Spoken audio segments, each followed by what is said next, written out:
তাহলে পরিজন চলে যাবে একটু সকাল সকাল। আজকে বাবা নিয়ে এসেছে, গরম তো একদমই অল্প একটুখানি নিয়ে এসেছে, মা ঢেলে দিচ্ছে।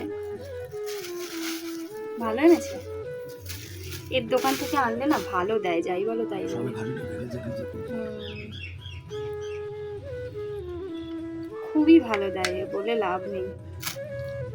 এদিকে তেল, ওই তেলটা আর ওই মেটেটুকু বলে 25 টাকা দাও, হ্যাঁ 25 টাকা বলছে। এই দোকানে এ তো এর সাথে খাসির রক্তেরও দাম আছে, ওজনে দেয়নি তো, আমি আলাদা দিয়েছি এটা। ঠিক আছে। এটা আলাদা নিয়েছে।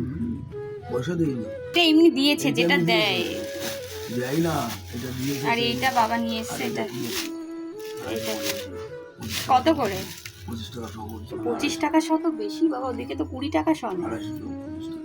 এটা সবে কেটে দিয়েছে। তেল সব জায়গায় 20 টাকা। হ্যাঁ এই তো টাকা হ্যাঁ, কিন্তু আমি 250 নিয়েছি, 50 টাকা দিয়ে 20 টাকায় পড়েছে। 250 নিয়ে এসছে 50 টাকা দিয়ে। রেখে দিবা তো, তোমার কাটছো কেন?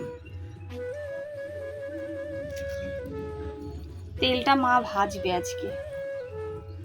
চলুন মা কিভাবে কি রান্না করছে সবটাই, চলুন মা কিভাবে কি রান্না করছে সবটাই শেয়ার করছি।